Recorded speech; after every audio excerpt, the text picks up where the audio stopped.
महिला आयोग का मुख्य कार्यालय मुंबई में स्थित है, लेकिन हर महिला वहां जाकर अपनी शिकायत दर्ज नहीं करा सकती। इसी वजह से महिला आयोग अध्यक्ष रूपाली चाकणकर ने महिला आयोग आपके द्वार यह अभियान शुरू किया, जिसके तहत वे हर घर जिले में जाकर महिलाओं की समस्याएं, शिकायतें और उनके समाधान पर काम कर रही है।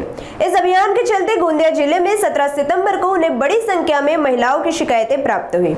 इन शिकायतों को विभिन्न पैनलों के माध्यम से सुनकर समाधान की दिशा में प्रयास किया गया। इस मौके पर चाकणकर ने शिकायतकर्ता महिलाओं को आश्वासन दिया कि हर शिकायत पर कार्रवाई होगी और हर महीने इन शिकायतों की समीक्षा की जाएगी, ताकि महिलाओं को जल्द से जल्द न्याय मिल सके। उन्होंने यह भी कहा कि जन सुनवाई के जरिए महिलाओं की आवाज सीधे सुनी जा रही है और उन्हें न्याय दिलाने का यह प्रयास लगातार जारी रहेगा। महिला आयोगाचं मुख्य कार्यालय मुंबई बांद्रा येथे आहे आणि ग्रामीण भागातल्या वाड्या वस्त्या आणि पाड्यांवरच्या महिला भगिनींना मुंबईला त्यांची तक्रार घेऊन येणं हे आर्थिकदृष्ट्या सुद्धा आणि माहितीचा अभाव असल्यामुळे शक्य होत नाही।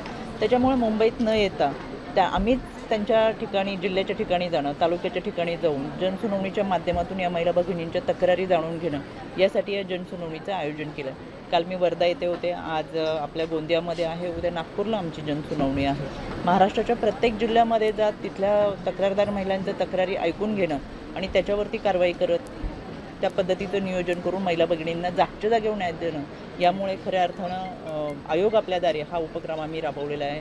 आपण पाहताय आमच्याकडे 3 पॅनल तिकडे केलेले आहेत। हा आमचा एक पॅनल आहे। या पॅनलच्या माध्यमातून आम्ही स्वतः सगळ्या पॅनलवरती उपस्थित राहतोय। यामध्ये जिल्हाधिकारी, त्याचबरोबर पोलीस अधीक्षक आणि हे सगळे स्वतः या पॅनलवरती उपस्थित राहतात। विधी सेवा प्राधिकरण, वन स्टॉप सेंटर भरूच असेल, संरक्षण अधिकारी, हे सगळे असल्यामुळे जागच्या जागी त्या महिलेची कोणत्या विभागाची तक्रार असेल तर त्या तक्रारीचं निपटारा आम्हाला करता येणार आहे। त्याचबरोबर बालविवाह, विधवा प्रथा, ग्रामसभेच्या माध्यमातून काही ठराव मंजूर करून घेऊन त्याची अंमलबजावणी करणं, हुंडाबळीच्या विरोधात खऱ्या अर्थाने प्रक्रिया पूर्ण करणं, IC कमिटी असेल, या सगळ्यांच्या माध्यमातून प्रभावीपणे काम करणं आणि महिलांना न्याय देणं। त्याचबरोबर मोठ्या प्रमाणातल्या कौटुंबिक हिंसाचाराच्या केसेस येतात, याच्यासाठी समुपदेशनाच्या माध्यमातून काउन्सिलिंग करून ते कुटुंब एकत्र जोडणं आणि त्या महिलेला कोणत्याही पद्धतीच्या अन्याय अत्याचाराला सामोरं न जाता खऱ्या अर्थाने तिला सुद्धा जगण्याचा अधिकार आहे, हा सुरक्षित जगण्याचा अधिकार तिला मिळावा, यासाठीची जनजागृती मोठ्या प्रमाणात करणं, यासाठी या जनसुनावणीचं आयोजन केलेलं आहे।